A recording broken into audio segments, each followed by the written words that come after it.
Hello, আসসালামু আলাইকুম। কী অবস্থা সবার? সবাই কেমন আছেন? আশা করি সবাই ভালো আছেন। আলহামদুলিল্লাহ আমিও ভালো আছি। সবাইকে রিজিন কুইনে স্বাগতম।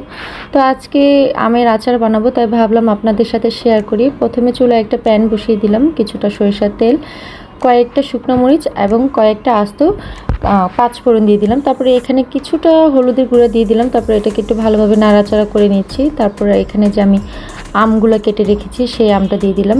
এখন যেহেতু আমের সিজন, এখন কাঁচা আমের অনেক পাওয়া যায় বাজারে, তাই ভাবলাম আমার হাজব্যান্ড আবার কয়েকটা নিয়ে আসছে, ভাবলাম এইটুকু আচার দিয়ে ফেলি। তো আমার আবার একটু টক মিষ্টিটা খেতে ভালো লাগে, তাই ভাবলাম একটু আচার দিয়ে আপনাদের সাথেও শেয়ার করি। আমি পারি না, তারপরে যতটুকু পারি আর কি ততটুকুই আপনাদের সাথে শেয়ার করছি। তারপরে এখানে একটু ভালোভাবে নাড়াচাড়া করে নিচ্ছি, তেলটা ভালোভাবে মিক্স করে নিচ্ছি এই আমের সাথে। তারপরে এখানে আমি একটু লবণ দিয়ে দিলাম, আচার একটু লবণ দিলে ভালো লাগে, তাই একটু আচার দিয়ে দিলাম। এটা জানি না কে কীরকম বানায়, বাট আমি এভাবেই বানাই আর কি। এটাকে একটু নাড়াচাড়া করে নিচ্ছি। তারপরে এটাকে একটু একটু জাল হওয়ার জন্য রেখে দিয়েছি। তারপরে এভাবে যখন জাল হয়েছে তখন আমটা কিন্তু অর্ধেকটাই প্রায় সিদ্ধ হয়ে এসেছে। তারপরে এখানে আমি পরিমাণ মতো চিনি দিয়ে দিচ্ছি। আপনারা যে যেরকম মিষ্টি খাবেন ওই রকম চিনি দিয়ে নেবেন। তো আমি আবার একটু হালকা মিষ্টি হালকা টক দেবো, বাট আমটা অনেক টক ছিল, এর জন্য 2 চামচের মতোই চিনি দিয়েছি, বেশি দেইনি, কারণ একটু টক মিষ্টি ঝাল ঝাল রাখলেই ভালো হবে।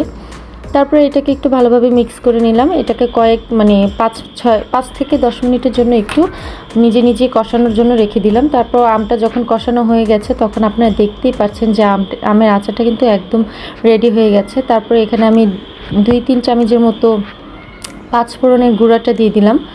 পাঁচফোড়নের যখন গুঁড়াটা দিচ্ছিলাম তখন আমের যে একটা আচারের একটা ফ্লেভার আসছে, মাশাআল্লাহ অনেক ভালো লাগছিল, এত সুন্দর একটা স্মেল বের হয়েছে, এই বছরে প্রথমেই আচার দিলাম আজকে।